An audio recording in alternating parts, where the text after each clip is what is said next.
Alors bonjour à tous.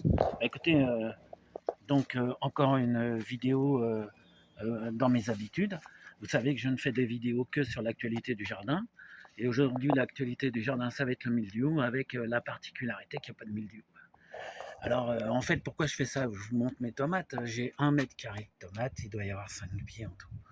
Ici, ça, on récolte depuis 2 semaines. J'ai 2 kilos à la maison parce que si je les avais laissés, ça serait complètement rouge. J'ai pas le mildiou, et puis en fait, d'après ce que je vois un peu partout, personne n'a le mildiou, alors qu'ils sont des tas à se plaindre d'avoir le mildiou. Alors, il y a quelques-uns qui sont ignorants, qui savent pas ce que c'est que le mildiou, et puis surtout, il y a une grande majorité qui essaye de se faire mousser, qui essaye d'avoir des likes, qui racontent n'importe quoi, et qui savent très bien quelles sont les vraies raisons de leurs problèmes, de leur maladie. C'est, en fait, en général, c'est parce qu'ils n'arrosent pas. Et il n'y a pas le mildiou en ce moment en France, c'est pas vrai. Donc, je vous montre un petit peu ma méthode à moi, hein. Regardez, mon mètre carré, il est couvert par une petite bâche en plastique. Là, c'est du film de masquage. Comme il y a cette bâche, la pluie tombe pas sur les plants de tomates. Si la pluie tombe pas, ça suffit pour pas avoir le mildiou. En fait, le mildiou, c'est bon, c'est pas vraiment un champignon, hein, c'est entre le champignon et l'algue. Mais le mildiou, il a besoin d'eau liquide, sûrement aussi parce qu'il est proche des algues. Donc, s'il n'y a pas d'eau liquide, il n'y aura pas de mildiou.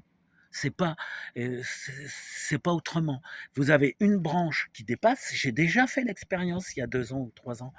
Une branche qui dépasse sur le même pied, la branche qui dépasse, elle va attraper le mildiou parce qu'elle est sous la pluie. La partie du pied qui dépasse pas ne va pas avoir le mildiou. C'est-à-dire que le mildiou ne va même pas circuler d'une branche du même pied sur le pied lui-même. Il va rester sur la branche qui est à l'humidité, à la pluie. C'est fort quand même. En fait, il faut de l'eau liquide. Et nous, il faut donc qu'on combatte l'eau liquide. Alors l'eau liquide, on l'a quand il pleut, c'est vrai, mais quand il pleut plusieurs jours de suite, or ça n'a encore jamais été le cas. Même quand on a des pluies violentes, ça sèche en un rien de temps. Le lendemain, le surlendemain, ça reste pas assez longtemps pour que le mildiou s'installe. Donc, en fait, les gens n'ont pas le mildiou. Alors, qu'est-ce qu'ils ont par contre? C'est que comme il pleut assez régulièrement, il faut reconnaître, par contre, eh ben, ils pensent que c'est suffisamment arrosé. Et ils se trompent complètement. Parce qu'entre deux pluies, il fait chaud, il y a du soleil, donc ça s'évapore, ça rentre pas en profondeur, la terre est dure, et donc ça n'arrose pas. Il pleut et il faut quand même arroser. Alors ça paraît un peu ridicule d'arroser sous la pluie, mais c'est comme ça. Et moi j'arrose tous les jours, malgré la pluie. On vient encore d'avoir des pluies. J'avais arrosé avant, c'est bien parce que ça va faire pénétrer la pluie. Mais de toute façon, je vais arroser encore ce soir, malgré qu'il ait plu.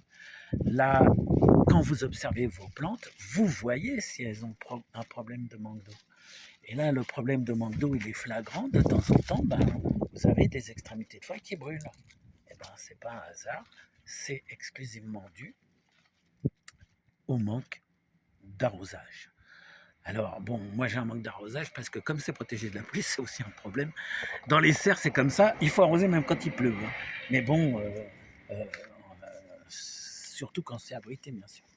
Donc, voilà le souci. Donc, les gens, déjà, une chose qu'il faut savoir, vous luttez contre l'eau liquide et vous avez écarté pratiquement tous les risques de mildiou. Par exemple, quand vos plants de tomates sont humides, vous les secouez, vous faites tomber la pluie. Quand vous plantez, vous les écartez bien de façon à ce que le vent circule pour sécher l'eau liquide. Bien sûr, le soleil va vous aider à évaporer cette eau. Et puis surtout, ce qu'il va y avoir, c'est de couper les feuilles et de ne pas laisser les gourmands pousser. Sinon, vous avez un plant touffu. Et là, vous aurez un risque beaucoup plus important de mildiou. Donc, couper les feuilles du bas, c'est important aussi parce qu'elles sont en contact avec le sol et le matériel arrosé. C'est pas parce que le sol va contaminer la feuille, c'est parce que la feuille va rester humide du fait de son contact avec le sol. Mais c'est pas du tout le sol qui va contaminer la plante.